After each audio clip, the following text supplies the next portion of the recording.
Hello दोस्तों, स्वागत है आपका हमारे यूट्यूब चैनल कैन पॉइंट पर। दोस्तों, रिसर्च एनालिस्ट की ये सीरीज़ और आज हम लेके आए हैं आपके लिए chapter 2 introduction to securities market. ये हमारा एमसीक्यू पार्ट 1 है। तो आगे आपको बहुत सारे एमसीक्यूज़ यहाँ पे मिलने वाले हैं जो कि आपके एग्ज़ाम के लिए काफ़ी इंपॉर्टेंट है और उसी पैटर्न में हमने सारे एमसीक्यूज़ जो है वो तैयार किए हैं। तो अगर आपको ये सर्टिफिकेशन आसानी से क्लियर करना है तो ये आपके लिए बेस्ट जो है वो मंच रहने वाला है। तो आप बने रहें हमारे साथ। चैनल को अभी तक सब्सक्राइब नहीं किया है तो चैनल को सब्सक्राइब करें। तो बिना किसी देरी के शुरू करते हैं आज इस वीडियो को। चलते हैं पहले क्वेश्चंस की तरफ। What are securities in the financial market? वित्तीय बाजार में सिक्योरिटीज़ क्या होती है? Option A physical assets like property, option B transferable financial instrument और कॉन्ट्रैक्ट शोइंग ओनरशिप और indebtedness, option C government regulations, option D currency exchange rate. तो आपसे पूछा जा रहा है कि फाइनेंशियल मार्केट में सिक्योरिटीज़ क्या होता है। तो देखिए, फाइनेंशियल मार्केट में सिक्योरिटीज़ क्या होगा। ये होता है आपके ऐसे हस्तांतरणीय वित्तीय साधन या अनुबंध जो स्वामित्व या ऋण को दर्शाते हैं। तो ऑप्शन बी इसका करेक्ट आंसर होगा। देखिए, सिक्योरिटीज़ ऐसे वित्तीय दस्तावेज होते हैं जो किसी कंपनी में हिस्सेदारी या किसी पर बकाया राशि को दर्शाते हैं।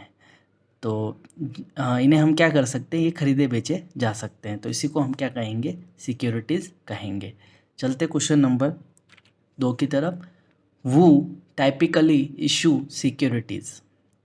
आपसे पूछा जा रहा है कि सामान्यतः सिक्योरिटीज़ कौन जारी करता है। Option A investors only, option B companies financial institutions और the government, option C retail stores, option D private individuals. तो आपसे पूछा जा रहा है कि सामान्यतः सिक्योरिटीज़ कौन जारी करता है। तो देखिए, सिक्योरिटीज़ जो है वो कंपनियां, फाइनेंशियल इंस्टीट्यूशंस और द गवर्नमेंट यानी सरकार जो है वो जारी करती है। सिक्योरिटीज़ का जारीकरण कंपनियां, बैंक, वित्तीय संस्थान और सरकार द्वारा पूंजी जुटाने के लिए किया जाता है। तो चलते क्वेश्चन नंबर 3 की तरफ। Securities can not be transferred once purchase by an investor. आपसे कहा जा रहा है कि निवेशक द्वारा खरीदने के बाद सिक्योरिटीज़ का हस्तांतरण संभव है या नहीं। तो देखिए, सिक्योरिटीज़ का लेन देन जो होता है आसानी से बाज़ार में किया जा सकता है, यह उनकी विशेषता होती है।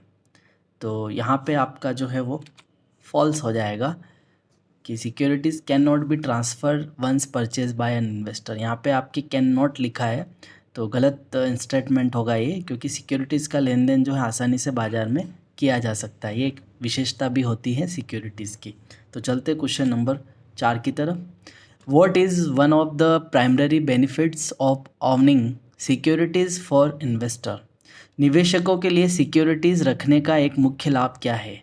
Option A opportunity to convert saving into financial assets that provide a return.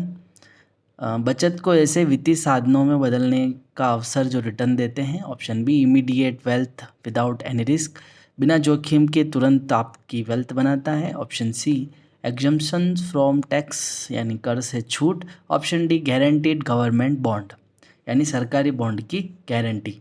तो देखिए, इसका करेक्ट आंसर होगा option number A opportunity to convert savings into financial assets that provide a return. तो आपसे क्या पूछा गया था कि निवेशकों के लिए सिक्योरिटीज़ रखने का मुख्य लाभ क्या होता है। तो मुख्य लाभ क्या होता है कि बचत को ऐसे वित्तीय साधनों में बदलने का अवसर जो रिटर्न देता है। तो सिक्योरिटीज़ क्या होता है, निवेशकों को उनकी बचत से आय अर्जित करने का अवसर देता है। तो चलते क्वेश्चन नंबर 5 की तरफ। What role do securities market play for issues of securities? Securities के जारीकर्ताओं के लिए बाजार की क्या भूमिका है। यहाँ पे रोल पूछा है मार्केट का, सिक्योरिटीज़ मार्केट का रोल क्या है। ऑप्शन है आपके प्रोवाइड मार्केटिंग अपॉर्चुनिटी यानी मार्केटिंग के अवसर देना। Option B enable fund raising at a cost and allow for long term capital movement, लागत पर धन जुटाने और दीर्घकालीन पूंजी प्रवाह का अवसर प्रदान करना। Option C offer free advertising. Option D ensure government control. तो इसका करेक्ट आंसर क्या होगा, option number B enable fund raising at a cost and allow for long term capital movement. देखिए, सिक्योरिटीज़ मार्केट कंपनियों और सरकार को धन जुटाने का साधन देता है जो लंबी अवधि के लिए प्रोजेक्ट में इस्तेमाल होता है। तो चलते क्वेश्चन नंबर 6 की तरफ। Equity share and bond are both example of securities. Equity share और बॉन्ड दोनों ही सिक्योरिटीज़ के उदाहरण हैं। क्या ये स्टेटमेंट सही है या गलत? तो ये स्टेटमेंट क्या है? सही है।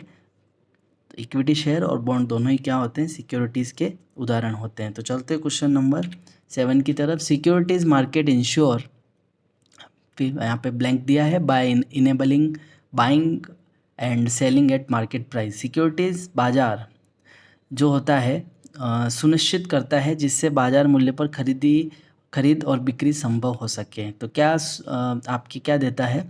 स्टेबिलिटी देता है, लिक्विडिटी देता है, लिक्विडिटी देता है, या फिर स्कैरिटी देता है, यानी गोपनीयता। यहाँ पे क्या होगा? इसका करेक्ट आंसर होगा लिक्विडिटी, यानी तरलता। लिक्विडिटी का मतलब है कि निवेशक आसानी से सिक्योरिटीज़ को खरीदे या बेच सके। तो चलते क्वेश्चन नंबर 8 की तरफ। What does section 2H of the securities contract regulation act 1956 define?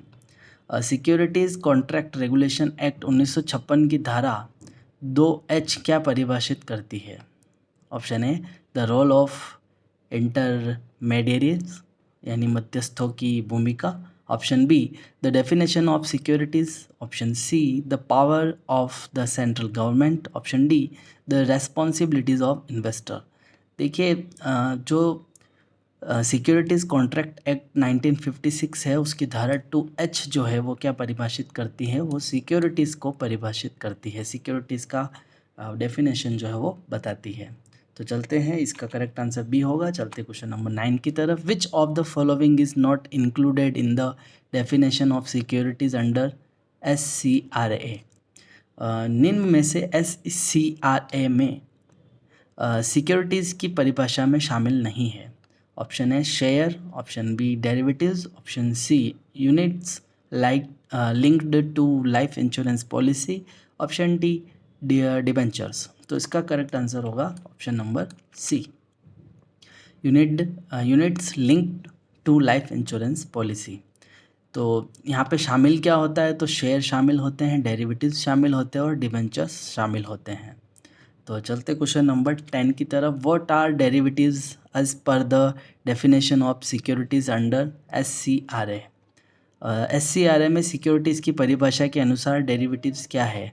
Option A, physical assets like property. Option B, contract whose value is derived from the performance of underlying entities. Option C, bond issued by the government. Option D, certificates of deposit. तो इसका correct answer होगा option number B, contract whose value is derived from the performance of underlying entities. तो ये आपके SCRA में securities की परिभाषा के अनुसार डेरिवेटिव्स क्या है, ये आपके पूछा था। तो अनुबंध यानी कॉन्ट्रैक्ट जिसका मूल्य किसी अंडरलाइंग एसेट्स के प्रदर्शन से निकाला जा सकता है। तो इसका करेक्ट आंसर बी होगा। चलते क्वेश्चन नंबर 11 की तरफ। The definition of securities is provide in section 2H of the securities contract regulation act 1956।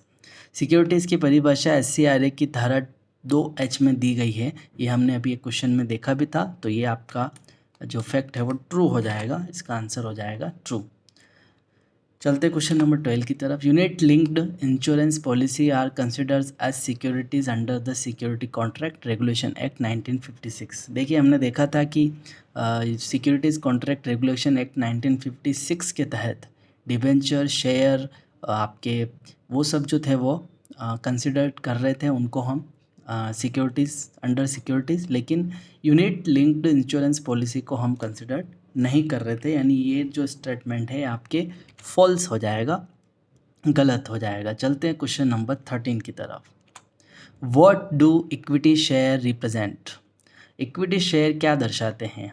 Option A, डेब्ट instruments. Option B, fractional ownership in a business ventures. Option C, loan to a company. Option D, fixed return for investor. Equity share क्या दर्शाते हैं? तो equity share क्या दर्शाते हैं? Option number B correct answer होगा, fractional ownership in a business ventures व्यवसाय में आंशिक स्वामित्व को दर्शाते हैं, इक्विटी शेयर। चलते क्वेश्चन नंबर, देखिए इक्विटी शेयर जो होते हैं वो कंपनी के एक तरीके से आप समझ सकते हैं कि वास्तविक स्वामी होते हैं, वास्तविक ओनर होते हैं। तो इनको जो होता है वोटिंग करने का भी अधिकार होता है यहाँ पे इक्विटी शेयर होल्डर्स को। तो चलते क्वेश्चन नंबर 14 की तरफ। Foreign currency bonds are always issued in the same currency as the issuer's home country. विदेशी मुद्रा बॉन्ड हमेशा जारीकर्ता के देश की मुद्रा में जारी होते हैं, तो ये आपका स्टेटमेंट बिल्कुल गलत होगा, ऐसा बिल्कुल भी नहीं होता है। चलते क्वेश्चन नंबर 15 की तरफ। Foreign currency bond are usually issued by, देखिए यहाँ पे फिर वही मिलता जुलता क्वेश्चन है। विदेशी मुद्रा बॉन्ड सामान्यतः किसके द्वारा जारी किया जाता है? Option A NGOs and trade unions, option B only central banks, option C companies government and SPVs, और option D only private individuals. यानी इसका करेक्ट आंसर होगा ऑप्शन नंबर सी। विदेशी मुद्रा बॉन्ड सामान्यतः कंपनियों के द्वारा, सरकार के द्वारा या फिर एसपीवीज के द्वारा जारी किया जाता है। चलते क्वेश्चन नंबर 16 की तरफ। What are foreign currency bond, विदेशी मुद्रा बॉन्ड क्या है? Option A bond issued in the home countries currency, option B bond issue by a company in a currency different from its home country, option C bond issue by the government only, और option D bonds with no currency risk. तो देखिए इसका correct answer option number B होगा। विदेशी मुद्रा bond क्या होते हैं? कंपनी द्वारा अपने देश से अलग मुद्रा में जारी बॉन्ड विदेशी मुद्रा बॉन्ड कहलाते हैं। तो आप समझ गए होंगे फॉरेन करेंसी बॉन्ड का मतलब क्या होता है कि कंपनी द्वारा अपने देश से अलग मुद्रा में जारी बॉन्ड। यानी मान लीजिए इंडिया की कोई कंपनी है और वो आपके रुपीज़ में बॉन्ड जारी नहीं करके डॉलर में जब बॉन्ड जारी करेंगी तो उसी बॉन्ड को हम क्या कहेंगे? उसी बॉन्ड को हम फॉरेन करेंसी बॉन्ड कहेंगे। चलते क्वेश्चन नंबर 17 की तरफ।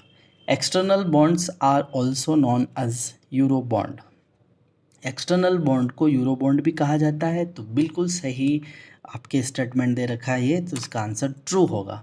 एक्सटर्नल बॉन्ड को हम क्या कहते हैं? इसी को हम यूरो बॉन्ड भी कहते हैं। एक्सटर्नल बॉन्ड को यूरो बॉन्ड कहा जाता है।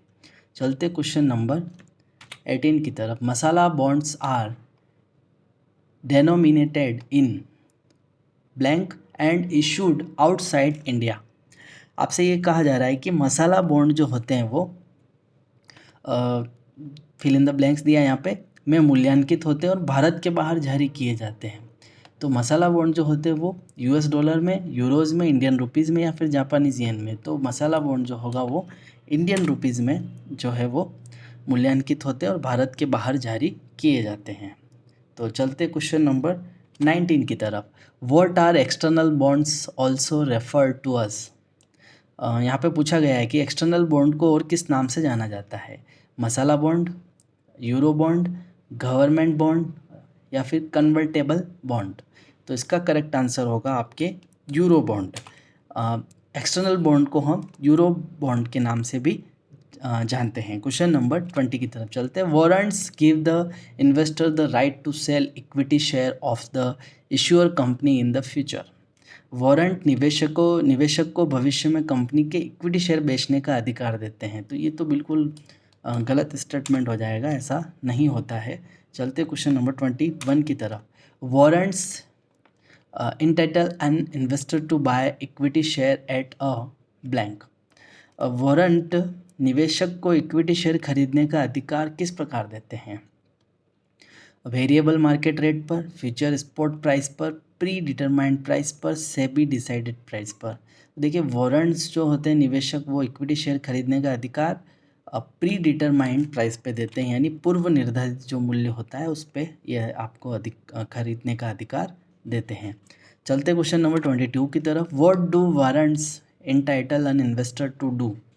वारंट निवेशक को क्या करने का अधिकार देते हैं? Option A sell share at market price, option B buy equity shares at a predetermined price after a specified time, option C convert bond into share at any time, option D receive dividends from the issuer company.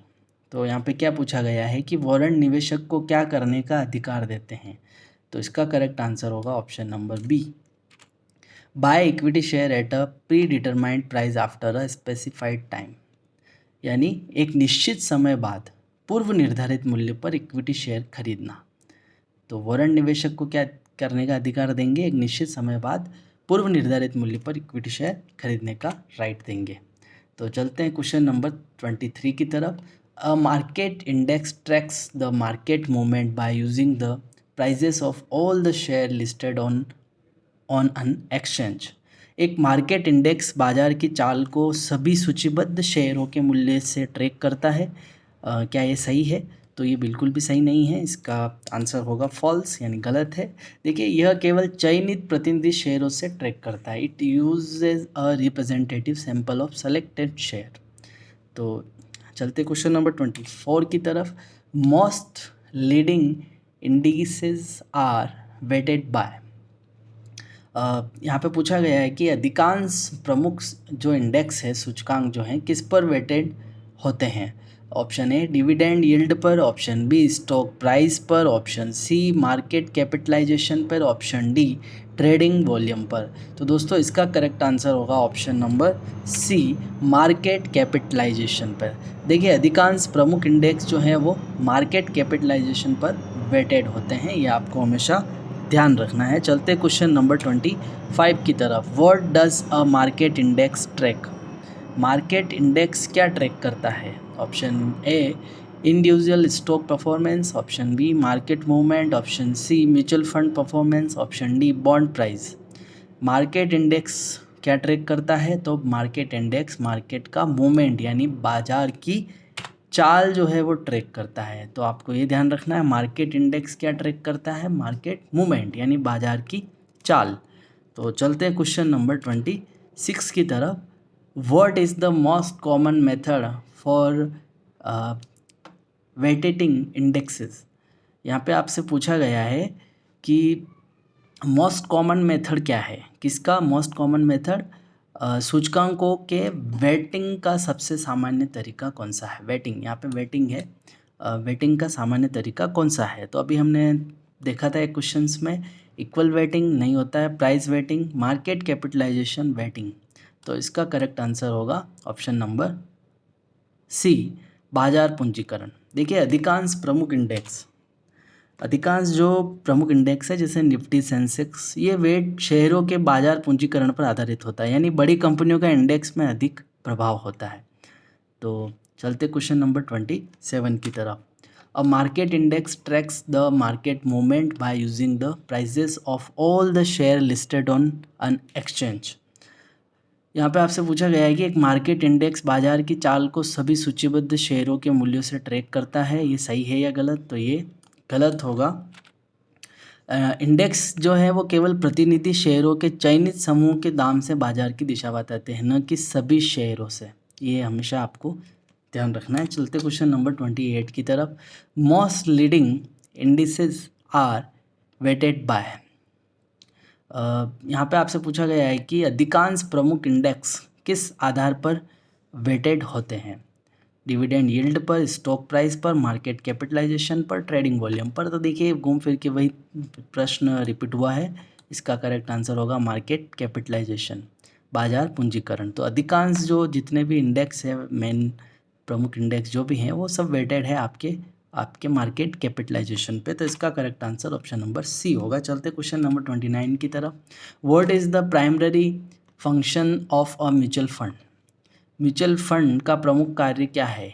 Option A to lend money to investors, option B to pull investor money and invest in a portfolio और securities, option C to issue bond to the public, option D to trade in foreign currency. तो mutual fund का प्रमुख कार्य क्या होता है, तो इसका करेक्ट आंसर होगा option number B, to pull investor money and invest in a portfolio of securities. यानी म्यूचुअल फंड कई निवेशकों का पैसा मिलाकर शेयर, बॉन्ड आदि में निवेश करता है, जिससे जोखिम और लाभ दोनों साझा होते हैं। तो ये आपके म्यूचुअल फंड का एक प्राइमरी फंक्शन होता है, यानी मुख्य कार्य होता है। तो चलते क्वेश्चन नंबर 30 की तरफ। What does NAV stand for in relation to mutual fund. Mutual fund के संदर्भ में NAV क्या होता है? ये आपने पढ़ा होगा, आपने कहीं ना कहीं जरूर देखा होगा, म्यूचुअल फंड से रिलेटेड है ये NAV। Option A net annual value, option B national assets value, option C net assets value, option D nominal assets value. तो इसका करेक्ट आंसर होगा option number C, net assets value. देखिए NAV जो होता है, net assets value, mutual fund की कुल संपत्ति का मूल्य, म्यूचुअल फंड की कुल संपत्ति का मूल्य हम डिवाइड कर देते हैं जारी की गई कुल यूनिट्स की संख्या, तो आ जाता है आपका NAV। यानी म्यूचुअल फंड की कुल टोटल, आप कह सकते हैं म्यूचुअल फंड की टोटल एसेट्स, म्यूचुअल फंड की टोटल एसेट्स बटा हम क्या करेंगे, डिवाइड करेंगे जारी की गई कुल यूनिट्स, यानी टोटल यूनिट्स जो आपके जारी की गई है, तो आपके क्या आ जाता है, नेट एसेट्स वैल्यू आपके आ जाता है। चलते क्वेश्चन नंबर 31 की तरफ। Mutual funds pull money from investor and invest it according to common investment objectives. Mutual fund निवेशकों का पैसा एकत्र करता है और साझा निवेश उद्देश्यों के अनुसार निवेश करता है। तो ये तो बिल्कुल ट्रू स्टेटमेंट है, सही होगा ये। चलते क्वेश्चन नंबर 32 की तरफ। The value of a mutual fund unit is called. Mutual fund unit का मूल्य क्या कहलाता है? अभी हमने पढ़ा था, इशू प्राइस नहीं, मार्केट रेट ये भी नहीं होगा, नेट एसेट्स वैल्यू NAV जो है वो कहलाता है। तो म्यूचुअल फंड यूनिट का मूल्य क्या कहलाएगा? Net assets value. तो चलते हैं, इसका करेक्ट आंसर सी होगा। चलते क्वेश्चन नंबर 33 की तरफ। What does ETF stand for? आपने ETF भी सुना होगा कहीं ना कहीं और पढ़ा भी होगा, कहीं देखा भी होगा। What does ETF stand for? ETF क्या होता है? ETF का पूरा रूप क्या होता है, या ETF का पूरा नाम क्या है? Exchange traded fund, equity traded fund, external trading fund, emerging trading fund. तो देखिए ETF जो है उसका पूरा नाम क्या होता है? एक्सचेंज ट्रेडेड फंड, इसका पूरा नाम होता है ETF का। चलते क्वेश्चन नंबर 34 की तरफ। What is the primary difference between an ETF and an index fund? ETF और इंडेक्स फंड में मुख्य अंतर क्या है? ETF और इंडेक्स फंड का अंतर पूछ रहा है, मेन डिफरेंस क्या है? ETF are not traded on a stock exchange, option B ETF are actively managed while index fund are passively managed, option C ETF units are listed and traded on a stock exchange while index fund unit are not, option D ETF only invest in commodities. तो इसका मुख्य अंतर क्या होगा? Option number C होगा, ETF units are listed and traded on a stock exchange while index fund units are not। यानी ETF unit stock exchange पर सूचीबद्ध होते हैं और ट्रेड भी होते हैं, जबकि इंडेक्स फंड यूनिट्स नहीं होते हैं। तो चलते हैं क्वेश्चन नंबर 35 की तरफ। ETF are actively managed portfolios with high expenses ratio. यहाँ पे आपसे पूछा गया है कि ETF सक्रिय रूप से प्रबंधित पोर्टफोलियो होते हैं जिनका व्यय अनुपात यानी एक्सपेंसेस रेशियो अधिक होता है। तो ये तो गलत स्टेटमेंट है, फॉल्स होगा यहाँ पे। चलते क्वेश्चन नंबर 36 की तरफ। ETF are traded in blank from on the stock exchange. ETF किस रूप में स्टॉक एक्सचेंज पर ट्रेड होते हैं? कैश के रूप में, पेपर के रूप में, डीमेट के रूप में या फिजिकल के रूप में? तो ETF जो है वो डीमेट के रूप में स्टॉक एक्सचेंज पर ट्रेड होते हैं, यानी इसका correct answer option number C होगा। चलते क्वेश्चन नंबर 37 की तरफ। What is the key characteristic of preference share? Preference share की प्रमुख विशेषता क्या है? Option A they carry voting rights, option B they have preference over common share in term of dividend and repayment of capital, option C they are always non convertible, option D they are only issued by the government. Preference share की प्रमुख विशेषता क्या होती है? तो इसका correct answer option number B होगा, they have preference over common share in term of dividend and repayment of capital. देखिए आपने डिफरेंस पढ़ा होगा अगर आप के कॉमर्स सब्जेक्ट रही है, और नहीं पढ़ा है तो सिंपल सा देखिए, दो हम शेयर पढ़ते हैं, एक तो इक्विटी शेयर होता है, एक होता है आपकी प्रेफरेंस शेयर। इक्विटी शेयर जो होते हैं वो कंपनी के वास्तविक स्वामी कहलाते हैं, जबकि प्रेफरेंस शेयर होते हैं इनको दो राइट्स मिलते हैं। एक तो सबसे पहले डिविडेंड प्राप्त करने का, अधिकार होता है इनके पास। और दूसरा, जब कंपनी का समापन होता है तब रीपेमेंट ऑफ कैपिटल यानी कैपिटल सबसे पहले प्राप्त करने का अधिकार। तो ये प्रेफरेंस शेयर की मुख्य विशेषता होती है, ये आपको याद रखना है। चलते क्वेश्चन नंबर 38 की तरफ। How do preference share resemble equity. यहाँ पे आपसे पूछा गया है कि प्रेफरेंस शेयर किस प्रकार इक्विटी से मिलते जुलते हैं। Option A, preference share holder are creditors of the company. Option B, dividend payment on preference share are mandatory. Option C, preference share holder are called share holder of the company. Option D, preference shares carry voting rights. तो इसका correct answer होगा option number C, preference share holder are called share holder of the company. Preference share holders are called share holder of the company, यानी preference share धारकों को company का share धारक कहा जाता है। तो चलते हैं क्वेश्चन नंबर 39 की तरफ। Preference share holders are considered creditors of the company. क्या ये एक लेनदार माने जाते हैं? तो क्रेडिटर्स तो बिल्कुल भी नहीं होते थे। ये जो स्टेटमेंट होगा ये फॉल्स होगा, यानी ये गलत स्टेटमेंट है आपके।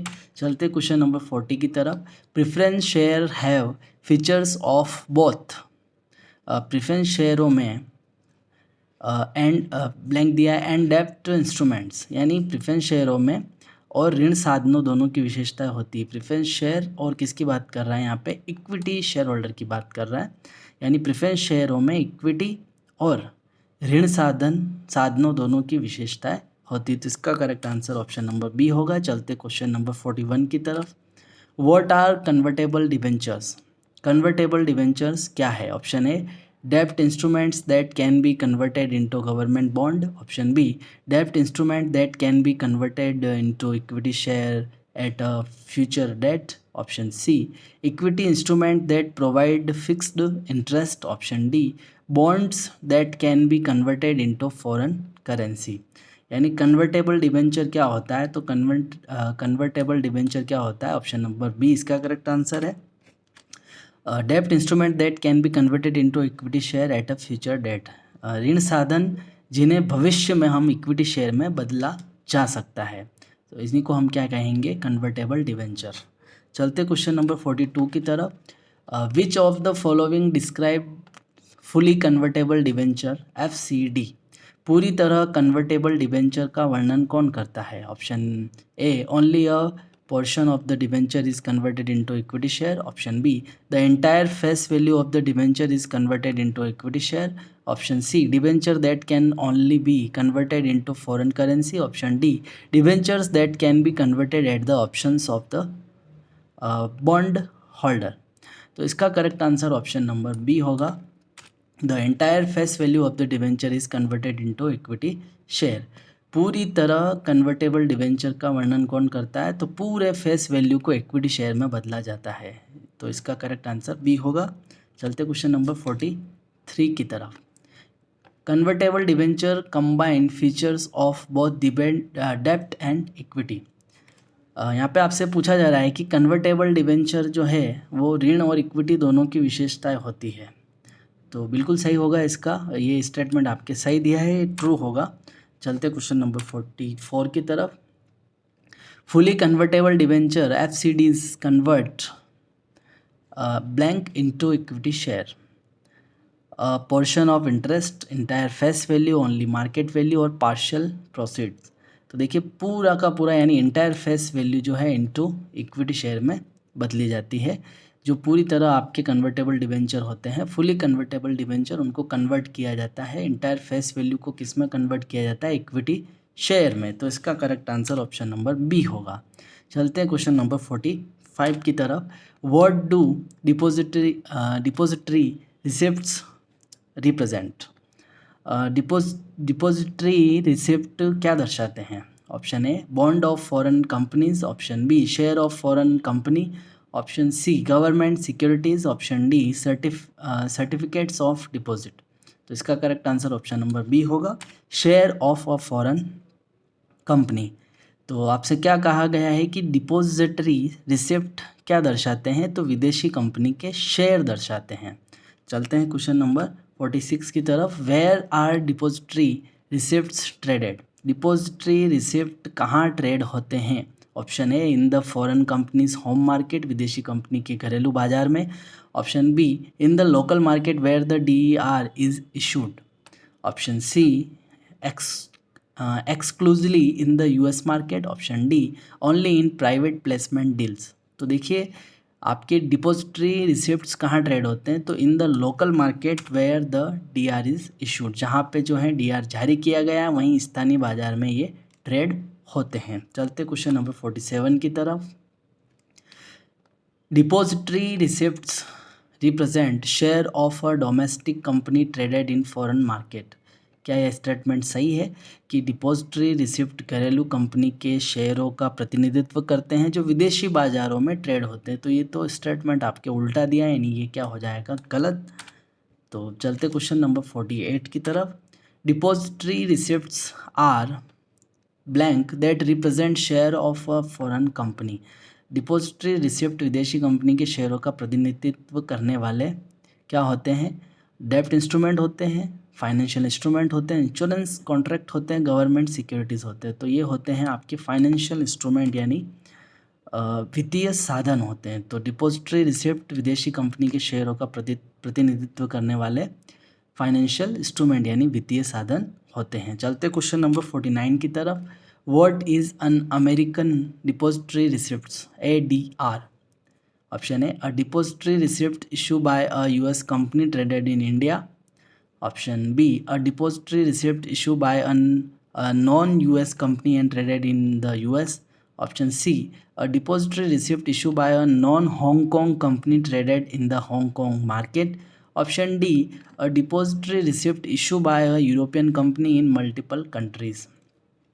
तो इसका correct answer option number B होगा, a depository receipt issue by a non US company and traded in the US।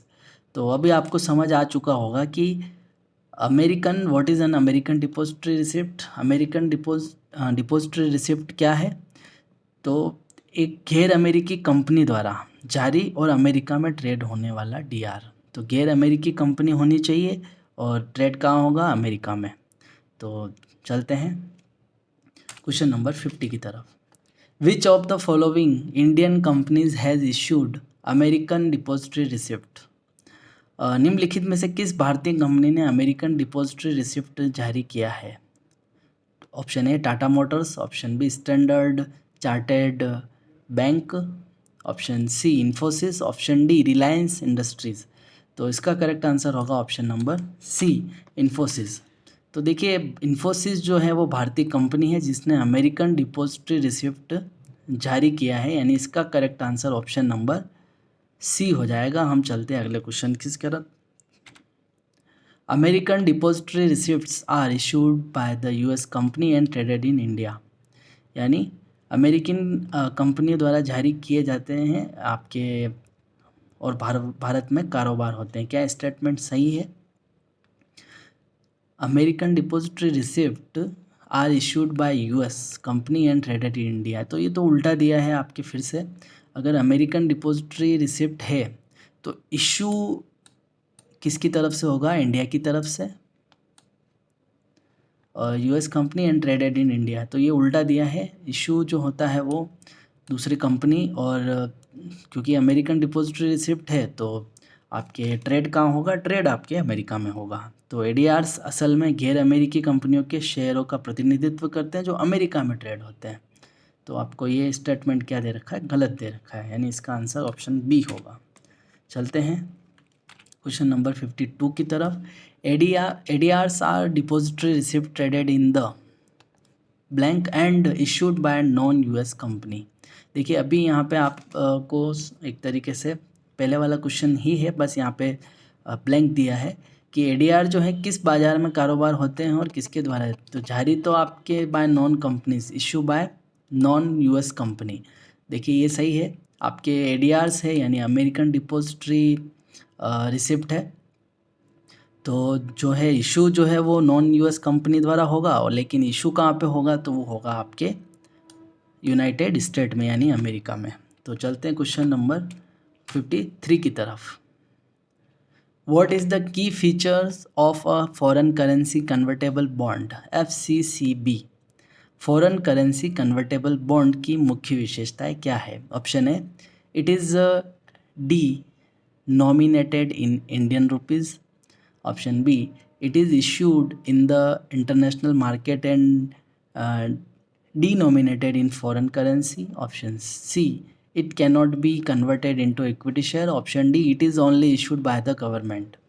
तो इसका करेक्ट आंसर होगा option number B, it is issue in international market and denominated in foreign currency.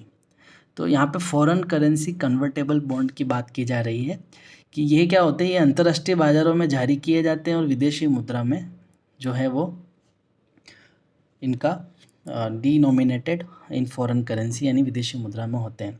यानी FCCB विदेशी मुद्रा में जारी bond है जिसे बाद में कंपनी के शेयर में बदला जा सकता है. तो चलते क्वेश्चन नंबर 54 की तरफ. Who regulates FCCBs in India? Bharat में FCCB को कौन नियंत्रित करता है? ऑप्शन है securities and exchange board of India SEBI. Option B reserve bank of India RBI. Option C ministry of finance. Option D national stock exchange NSE. तो देखिए भारत में FCCBs को कौन नियंत्रित करता है? तो रिजर्व बैंक ऑफ इंडिया जो है वो इसको नियंत्रित करता है. चलते क्वेश्चन नंबर 55 की तरफ. FCCBs आर डेब्ट instrument issued in Indian rupees for domestic investor. FCCB भारतीय रुपये में घरेलू निवेशकों के लिए जारी किए जाते हैं. तो ये तो बिल्कुल ही गलत स्टेटमेंट हो गया. ये विदेशी मुद्रा में अंतर्राष्ट्रीय बाजार में जारी होते हैं, न कि रुपए में. तो आपको समझ आ चुका होगा FCCB क्या होता है. विदेशी मुद्रा में, फॉरेन करेंसी में और अंतर्राष्ट्रीय बाजार में जारी होते हैं. ये आपको याद रखना है. चलते क्वेश्चन नंबर 56 की तरफ. FCCBs are generally blank convertible and issued in foreign market. FCCBs आमतौर पर कैसे बदले जाते हैं? और तो option A compulsorily. Option B optionally. Option C partially. Option D never. तो ये ऑप्शनली जो होते हैं वैकल्पिक रूप से इनको बदला जाता है. यानी निवेशक के पास यह विकल्प होता है कि वह इसे शेयर में बदले या ना बदले. तो इसका करेक्ट आंसर ऑप्शन बी होगा. चलते हैं क्वेश्चन नंबर 57 की तरफ.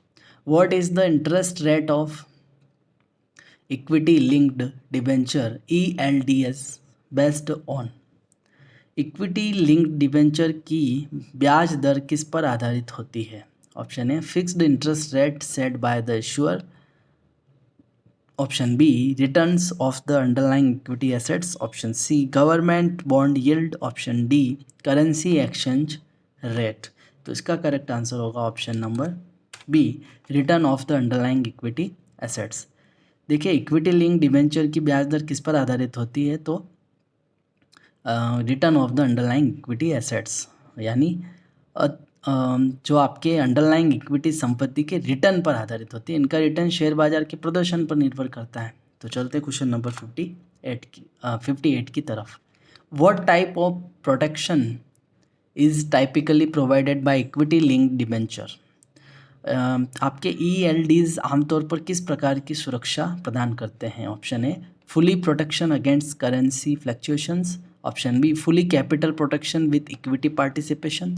Option C fully interest rate protection. Option D non capital protection at all. तो इसका करेक्ट आंसर होगा option number B full capital protection with equity participation, यानी पूंजी की पूरी सुरक्षा और इक्विटी में भागीदारी. आपका मूलधन सुरक्षित रहता है, साथ ही इक्विटी मार्केट का लाभ भी मिल जाता है. तो चलते हैं क्वेश्चन नंबर 59 की तरफ.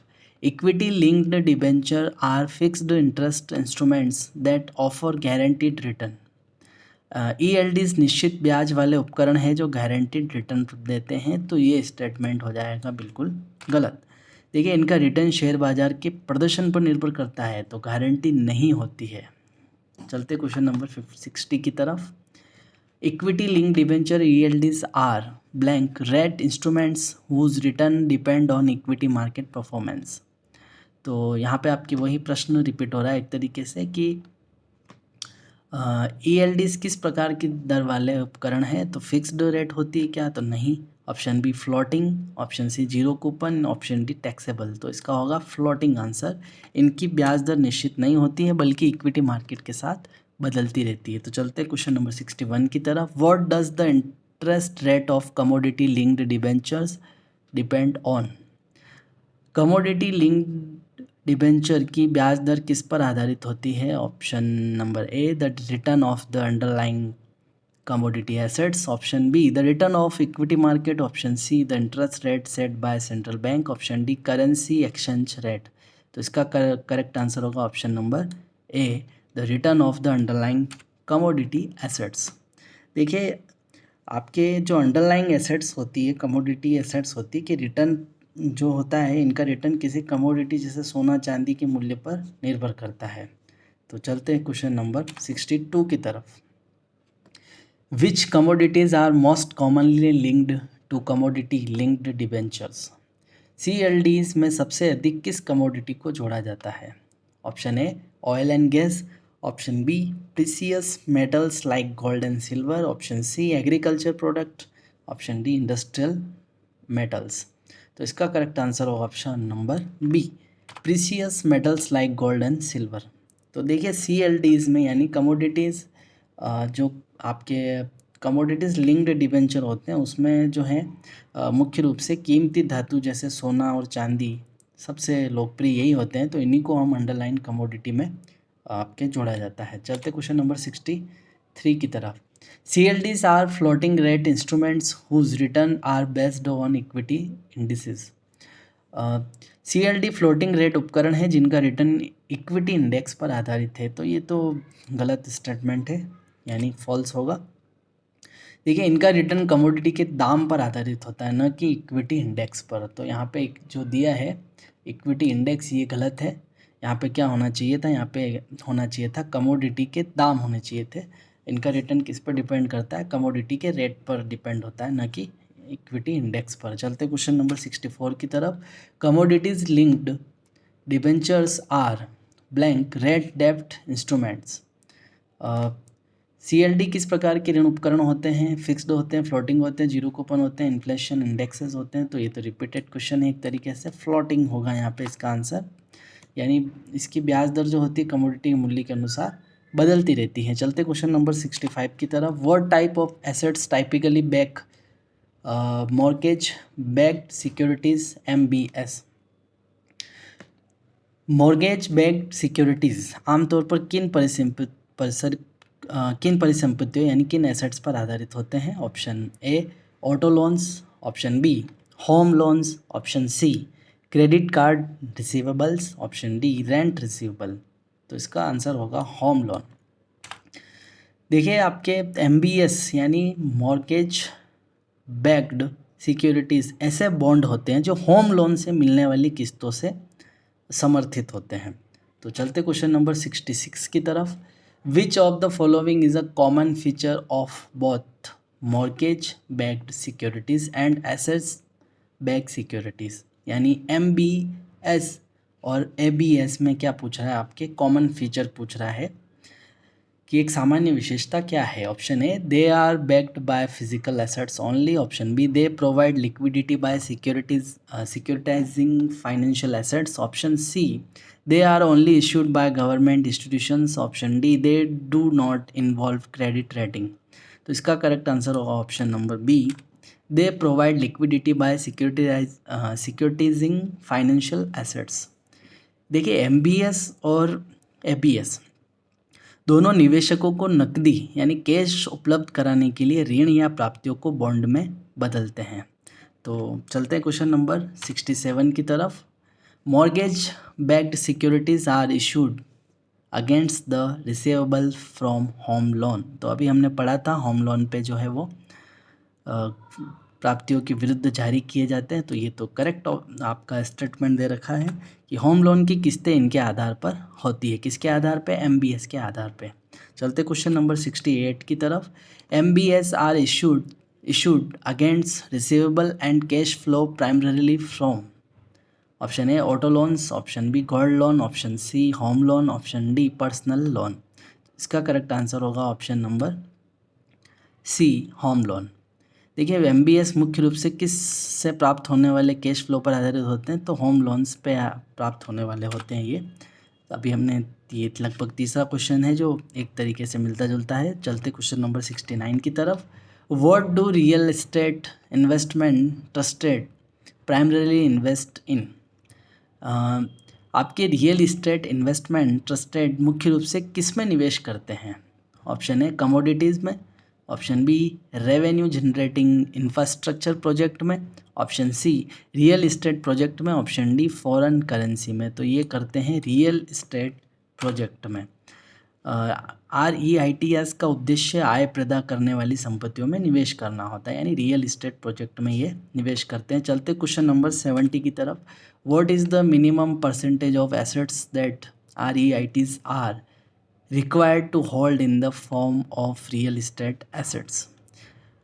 ये पूछ रहा है कि REITs को अपनी परिसंपत्तियों का न्यूनतम कितना प्रतिशत रियल इस्टेट संपत्तियों में रखना होता है? तो ऑप्शन है 70s, 80s, 85, 90। तो इसका करेक्ट आंसर होगा ऑप्शन नंबर बी 80%। यानी जो रियल इस्टेट इन्वेस्टमेंट ट्रस्ट जो होते हैं उनको अपनी परिसंपत्तियों का न्यूनतम 80% रियल इस्टेट संपत्तियों में रखना होता है। चलते क्वेश्चन नंबर 71 की तरफ। Real estate investment trust invest in revenue generating real estate project. तो ये तो बिल्कुल सही होगा, ट्रू स्टेटमेंट है ये कि REITs जो होता है आय पैदा करने वाले रियल इस्टेट प्रोजेक्ट में निवेश करते हैं। तो बिल्कुल सही दिया है। चलते क्वेश्चन नंबर 72 की तरफ। Real estate investment trust and InvITs किस रूप में गठित होते हैं? कंपनीज़ के रूप में, सोसाइटी के रूप में, ट्रस्ट के रूप में, फर्म के रूप में? तो ये होते हैं ट्रस्ट के रूप में, यानी सी इसका करेक्ट आंसर होगा। चलते हैं क्वेश्चन नंबर 73 की तरफ।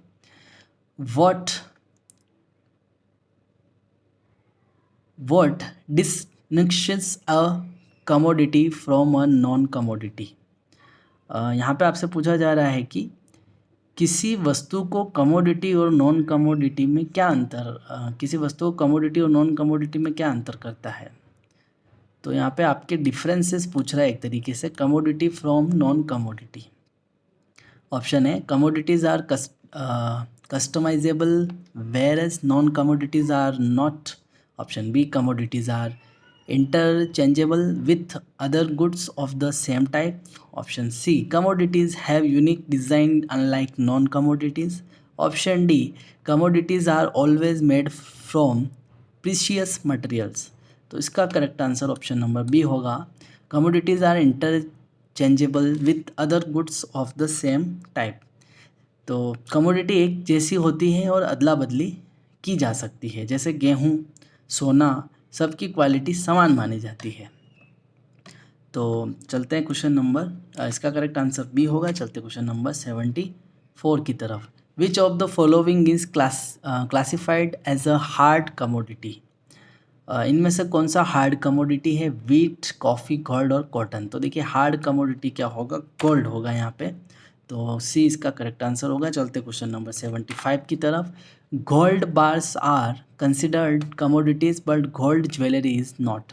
देखिए सोने की ईंट, गोल्ड बार्स बोलते हैं उसको, सोने की ईंट कमोडिटी मानी जाती है लेकिन सोने के गहने नहीं। ये ट्रूथ स्टेटमेंट है।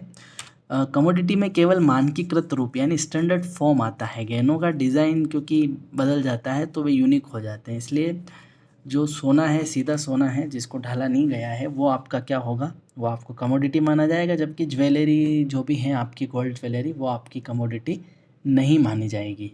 तो चलते हैं क्वेश्चन नंबर 76 की तरफ। Commodities are basic goods that are largely blank in nature. तो आपसे पूछा गया है कि कमोडिटी वे मूलभूत वस्तुएं हैं जो प्रकृति में अधिकांशतः होती है। क्या होती है? नेचर क्या होता है उनका? कॉम्प्लेक्स होता है, कस्टमाइज्ड होता है, होमोजीनियस होता है या रेयर होता है? तो इसका करेक्ट आंसर होगा होमोजीनियस, यानी समान। कमोडिटी में एक रूपता होती है। सोना, गेहूँ, तेल, इनका स्वरूप और गुण हर जगह एक जैसा माना जाता है। यानी गेहूँ यहाँ पे जो है वो अदर स्टेट में भी गेहूँ वैसा का वैसा है, आपके एक जैसा होता है, एक रूपता होती है। वहीं अदर कंट्री में भी आपके एक जैसा होता है, बस इनकी हल्की सी क्वालिटी जो है वो बदलती जाती है, लेकिन उसको अगर एग्रीगेट रूप में देखें तो वो एक ही आपके कहा जाएगा। चलते क्वेश्चन नंबर 77 की तरफ। Which of the following is not considered a precious metal? Option A gold, option B silver, option C copper, option D platinum. तो ऑप्शन नंबर सी इसका करेक्ट आंसर होगा। प्रीशियस यानी आपके कीमती या फिर महंगा कह सकते हैं। तो इनमें से कौन सा कीमती धातु नहीं है? तो तांबा आपकी कीमती धातु नहीं है। बाकी जो चीज़ें हैं वो आपकी कीमती धातु और दुर्लभ भी कही जा सकती है, सोना, चांदी, प्लेटिनम। जबकि तांबा जो होता है वो औद्योगिक धातु कह सकते हैं, आपको कीमती नहीं कह सकते हैं। चलते क्वेश्चन नंबर 78 की तरफ। What is the key characteristic of precious metals that makes them viable investment option? क्या पूछा जा रहा है आपसे? कीमती धातुओं की कौन सी विशेषता उन्हें निवेश के लिए उपयुक्त बनाती है? Option A they have very short life spans, option B they have high storage cost compare to their values, option C they help preserve the real value of money and have long life spans, और option D they are not suitable for long term investment। तो आपसे पूछा गया है कि कीमती धातुओं की कौन सी विशेषता उन्हें निवेश के लिए उपयुक्त बनाती है? तो इसका आंसर होगा option number C, they help preserve the real value of money and have long life spans. यानी ये पैसे के वास्तविक मूल्य को सुरक्षित रखते हैं और इनकी आयु लंबी होती है। यानी सोना चांदी जैसी धातुएं महंगाई से सुरक्षा देती है और लंबे समय तक टिकती है। तो अभी आप जैसे गोल्ड का इन्वेस्टमेंट देख सकते हैं, जिन्होंने 2-3 साल पहले इन्वेस्टमेंट किया होगा तो आज गोल्ड कहाँ पे, यानी पैसे लगभग डबल हो चुके हैं। तो ये एक तरीके से आपके निवेश को है महंगाई से भी सुरक्षा देती है और लंबे समय तक टिकती है, यानी आपका पैसा बढ़ता ही जाता है। चलते क्वेश्चन नंबर 79 की तरफ। Precious metals such as gold and silver help preserve the real value of money.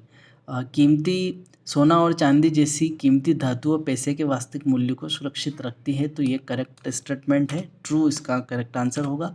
चलते क्वेश्चन नंबर 80 की तरफ। Precious metals such as blank are considered viable investment options.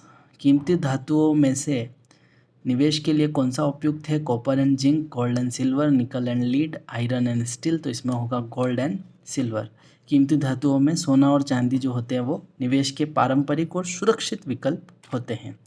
चलते क्वेश्चन नंबर 80 की तरफ। 80 हो चुका है। चलते क्वेश्चन नंबर 81 की तरफ। What does a commodities ETF primarily invest in? Commodities ETF मुख्य रूप से किस में निवेश करता है? Option A government bond, option B physical commodities, option C equity share, option D mutual fund.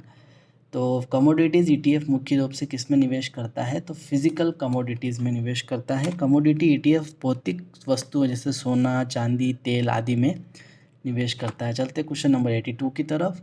How do the value of commodities ETF units generally move? Commodities ETF के units का मूल्य सामान्यतः कैसे चलता है? Option A in line with interest rate, option B in line with the net assets value of the fund, option C based on the performance of technology stocks, option D according to the real estate market trend. तो इसका correct answer option number B होगा, इन line with the net assets value of the fund. यानी fund के शुद्ध परिसंपत्ति मूल्य यानी NAVs के अनुसार इसका मूल्य जो होता है वो सामान्यतः चलता है, यूनिट्स का मूल्य। चलते क्वेश्चन नंबर 83 की तरफ। Commodities ETFs allow investor to invest in physical commodities without managing storage themselves. Commodities ETF निवेशकों को भंडारण प्रबंधन किए बिना भौतिक कमोडिटी में निवेश करने की सुविधा देते हैं। तो ये तो ट्रू स्टेटमेंट है, इसका आंसर ऑप्शन ए होगा, ट्रू। चलते क्वेश्चन नंबर 84 की तरफ। The most commonly available commodities ETF in India is the blank ETF। कौन सा? Oil, wheat, silver, gold. तो सबसे भारत में सबसे सामान्य कमोडिटी ETFs कौन सा है? वो तो गोल्ड ETF होगा, यानी इसका आंसर ऑप्शन डी होगा। चलते क्वेश्चन नंबर 85 की तरफ। What does a managed future contract involve? Option A A contract to buy or sell an assets at a predetermined future date. Option B, direct purchase of physical commodities. Option C, a portfolio of future contract actively managed by professionals. Option D, a long term investment in equities. आपसे पूछा गया है कि managed future contract क्या है, तो इसका correct answer होगा ऑप्शन नंबर सी, क्योंकि मैनेज्ड है यानी अ portfolio of future contract actively managed by professional, पेशेवर जो होते हैं आपके द्वारा सक्रिय रूप से प्रबंधित फ्यूचर कॉन्ट्रैक्ट का पोर्टफोलियो क्या कहलाता है, मैनेज्ड फ्यूचर कॉन्ट्रैक्ट। चलते क्वेश्चन नंबर 86 की तरफ। How does an investor benefit from a managed future contract. Managed future contract से निवेशकों को कैसे लाभ होता है, by gaining from the price rise of the underlying assets without owning it. Option B, by receiving dividend from the underlying assets. Option C, by obtaining interest from bond. Option D, by directly purchasing and storing commodities. तो इसका correct answer option number A होगा, यानी आपकी जो underlying assets हैं के दाम बढ़ने से बिना उसका मालिक बने भी क्या होता है, निवेशकों को लाभ होता है। By gaining from the price rise of the underlying assets without owning it, यानी आपको बिना खरीदे भी उसका क्या हो जाता है, उसकी प्राइस बढ़ने से आपको लाभ होता है। चलते क्वेश्चन नंबर 87 की तरफ। Future contracts are agreement to buy और sell an assets at a specific future date and price. तो बिल्कुल सही स्टेटमेंट है ये। फ्यूचर कॉन्ट्रैक्ट एक समझौता है जिसमें किसी संपत्ति को निश्चित तारीख और कीमत पर खरीदना बेचना तय होता है। चलते क्वेश्चन नंबर 88 की तरफ। A blank contract is an agreement to buy और sell an assets in future at a specified price. Future यहाँ पे आपसे पूछा गया है कि कॉन्ट्रैक्ट भविष्य में एक निश्चित कीमत पर संपत्ति खरीदने बेचने का समझौता आता है। कौन से, तो वो फ्यूचर कॉन्ट्रैक्ट होते हैं जो भविष्य में एक निश्चित कीमत पर संपत्ति खरीदने बेचने का समझौता होता है। चलते क्वेश्चन नंबर 89 की तरफ। What is a warehouse receipt. Warehouse receipt क्या है। Option A, document showing proof of ownership of goods stored in a warehouse, गोदाम में रखी वस्तुओं के स्वामित्व का प्रमाण पत्र। Option B, a document proving ownership of securities. Option C, a certificate for buying and selling real estate. Option D, an agreement for future delivery of commodities. तो इसका correct answer option number A होगा, a document showing proof of ownership of goods stored in a warehouse, यानी गोदाम में रखी वस्तुओं के स्वामित्व का प्रमाण पत्र क्या कहलाता है, वेयर हाउस रिसिप्ट कहलाता है। क्वेश्चन नंबर 90 की तरफ चलते हैं। What does a negotiable warehouse receipt allow. Negotiable warehouse receipt क्या अनुमति देता है। Option A, transfer of physical goods directly, भौतिक वस्तुओं का सीधे हस्तांतरण। Option B, transfer of ownership of the goods by transferring the receipt. Option C, direct sale of goods to consumer. Option D, exchange of goods for cash. तो negotiable warehouse receipt क्या अनुमति देता है, तो वो अनुमति देता है option number B, transfer of ownership of the goods by transferring the receipt, यानी रसीद को हस्तांतरित करके वस्तुओं का स्वामित्व हस्तांतरित करना। चलते क्वेश्चन नंबर 91 की तरफ। Warehouse receipt serves as proof of ownership of goods stored in a warehouse. तो बिल्कुल करेक्ट आंसर है, अभी हमने पढ़ा था, ट्रू होगा ये, कि वेयर हाउस रिसिप्ट गोदाम में रखी वस्तुओं के स्वामित्व का प्रमाण होता है। चलते क्वेश्चन नंबर 92 की तरफ। The blank market is where new securities are issued and capital is raised. बाजार में नई प्रतिभूतियाँ जारी होती है और पूंजी जुटाई जाती है। कौन से बाजार में, तो ये होगा आपके प्राइमरी बाजार में, यानी प्राथमिक बाजार में नई प्रतिभूतियाँ जारी होती है और पूंजी जुटाई जाती है। चलते क्वेश्चन नंबर 93 की तरफ। What is a primary market primarily used for. यहाँ पे प्राइमरीली मार्केट की बात की जानी है। प्राथमिक बाजार का मुख्य उपयोग क्या है, trading of exciting securities. Option B, raising fresh capital from investor. Option C, issuing government bond. Option D, buying and selling commodities. तो इसका करेक्ट आंसर होगा option number B, raising fresh capital from investor, यानी निवेशकों से नई पूंजी जुटाना। What is the primarily market primarily used for, यानी प्राथमिक बाजार निवेशकों से नई पूंजी जुटाने का मुख्य उपयोग है इसका। 94 question number 94, what is a public issue in the context of the primary market. प्राथमिक बाजार में पब्लिक इशू क्या है। Option A securities are issued to a select group of investor. Option B securities are issued only to institutional investor. Option C, securities are issued to the general public. Option D, securities are sold to exciting shareholder. तो इसका correct answer होगा option number C, securities are issued to the general public, जिसको हम क्या कहते हैं, IPO, initial public offer. यानी प्राथमिक बाजार में पब्लिक इशू क्या होता है, सामान्य जनता को प्रतिभूतियां जारी करना। चलते क्वेश्चन नंबर 95 की तरह। The primary market deals with trading of already issued securities. प्राथमिक बाजार पहले से जारी प्रतिभूतियों के व्यापार से संबंधित है, तो ये तो गलत होगा क्योंकि हमने अभी भी पढ़ा प्राइमरी मार्केट यानी नए रूप में हम जनता से प्रतिभूतियां या व्यापार जो जारी करते हैं, न कि पहले से वाली, यानी इसका करेक्ट आंसर बी होगा। चलते क्वेश्चन नंबर 96 की तरफ। The blank is the first time a company offers its share to the public.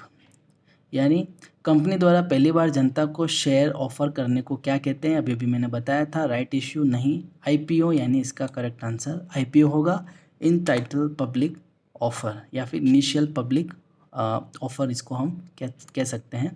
यानी कंपनी द्वारा पहली बार जनता को शेयर ऑफर करने को क्या कहते हैं, IPO। चलते क्वेश्चन नंबर 97 की तरफ। What is a follow on public offer. FPO क्या होता है। A fresh issue of securities और an offered for sale by an already listed company. A new issue of bond to the public. Option C, a private placement of share to institutional investor. Option D, an initial public offering IPO a new company. तो इसका correct answer होगा option number A, a fresh issue of securities और an offer for sale by an already listed company. देखिए नई company जब market में आती है तो वो IPO के जरिए पैसे जो है वो जुटाती है, कैपिटल जुटाती है, लेकिन जो पहले से स्थापित कंपनी होती है वो FPO के जरिए पैसे जुटाती है। तो पहले से लिस्टेड कंपनी द्वारा नई प्रतिभूतियां जारी करना या मौजूदा शेयर बेचना क्या कहलाता है, FPO। Question number 98, when might a company opt for a follow on public offer. Company FPO कब ला सकती है। Option A, to introduce a new product line. Option B, to raise additional capital for growth और restructure capital. Option C, to repay exciting loans. Option D, to acquire another company. तो इसका correct answer option number B होगा, to raise additional capital for growth और restructure capital. जब company को पहले से जो कंपनी है मौजूद है मार्केट में, उसको जब पैसे की ज़रूरत होती है एडिशनल कैपिटल की, किसके लिए, ग्रोथ के जरिए, ग्रोथ के लिए फिर या रिस्ट्रक्चर के लिए, तो वो क्या करती है, FPO जो है वो ला सकती है। चलते क्वेश्चन नंबर 99 की तरफ। अ follow on public offer FPO can only be made throughout a fresh issue of capital. तो ये गलत होगा, अभी हमने पढ़ा था, तो इसका आंसर फॉल्स होगा। FPO केवल नई पूंजी जारी करके ही किया जा सकता है, तो ये गलत है, बिल्कुल गलत स्टेटमेंट है। चलते क्वेश्चन नंबर 100 और आज का अंतिम question. When a listed company issues fresh capital और sell exciting share to the public it is known as IPO, FPO, QIP या बोनस इशू। तो इसका करेक्ट आंसर होगा ऑप्शन नंबर बी, FPO। जब कोई लिस्टेड कंपनी नई पूंजी जारी करती है या मौजूदा शेयर जनता को बेचती है तो इसको हम फॉलो ऑन पब्लिक ऑफर कहते हैं। तो फॉलो ऑन पब्लिक ऑफर कहा जाता है। तो ये हमारे 100 क्वेश्चन, ये हमने देखा chapter 2 introduction to securities market, ये हमारा पार्ट 1 था। ऐसे ही हम अलग अलग पार्ट में बहुत सारे आपको MCQs देने वाले हैं जो आपके एग्ज़ाम के लिए बहुत ही ज़्यादा इम्पोर्टेंट है और यहाँ से सीधे सीधे क्वेश्चंस आपको एग्ज़ाम में देखने को मिलने वाले हैं। तो अगर आप रिसर्च एनालिस्ट की तैयारी कर रहे हैं NISM सीरीज़ 15 की और ये सर्टिफिकेशन एग्ज़ाम आसानी से क्लियर करना चाहते हैं तो ये आपके लिए एक अच्छा प्लेटफॉर्म हो सकता है। आगे हम आने वाले सभी चैप्टर्स की यहाँ पे MCQs भी डालेंगे और कुछ चैप्टर्स के हम जहाँ पे टॉपिक समझाने वाले होंगे वहाँ पे हम आपको वो वीडियो भी प्रोवाइड करेंगे। तो अभी तक आपने चैनल को सब्सक्राइब नहीं किया है, चैनल को सब्सक्राइब करो। ये वीडियो अगर आपको पसंद आया तो आप वीडियो को लाइक कर सकते हैं और अगर आपको कोई क्वेरीज़ है तो आप क्वेश्चंस भी कमेंट के माध्यम से पूछ सकते हैं। तो आज के लिए धन्यवाद, मिलते हैं अगले वीडियो में, तब तक के लिए धन्यवाद।